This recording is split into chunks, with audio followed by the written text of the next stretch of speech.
ప్రేక్షకులకు నమస్కారం. ఈ వీడియోలో మనం అతి శక్తివంతమైన నిమ్మకాయ వశీకరణం గురించి తెలుసుకోబోతున్నాం. దానికంటే ముందు కార్యసిద్ధి మంత్రాలు, యంత్రతంత్ర మహిమలు, ధర్మ సందేహాలు, వశీకరణ మంత్రాలు, చేతబడి సమస్యలు ఇలాంటి ప్రతి దానికి పూర్తి అవగాహన కోసం ఈ ఛానల్ని సబ్స్క్రైబ్ చేసుకోండి. ధన్యవాదములు. ఈ వశీకరణం అనేది మనకు బాగా ఇష్టమైన వాళ్ళని, భార్యని లేదా భర్తని, ప్రేమించిన వారిని ఎవరినైనా వశీకరణం చేసుకోవచ్చు. ఇది కేవలం మంచి కోసమే ఉపయోగించాలి. చెడు కోసం ఉపయోగిస్తే దాని ఎదురు దెబ్బ మనం తట్టుకోలేము. ఈ వశీకరణం మంగళవారం రోజున చేయాలి. ఇలా చేస్తే త్వరగా ఫలితం వస్తుంది.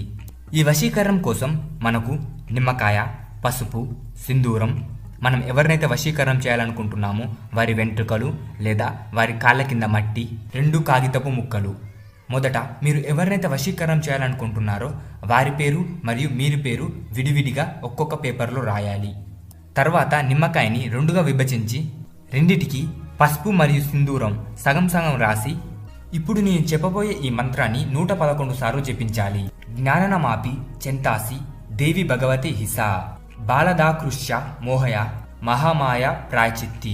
ఈ మంత్రాన్ని జపించిన తర్వాత ఆ పేర్లను ఆ నిమ్మకాయకు పెట్టి మీరు ఎవరినైతే వశీకరణం చేయాలనుకుంటున్నారో వారి ముఖాన్ని ధ్యానం చేస్తూ ఆ వెంట్రుకలతో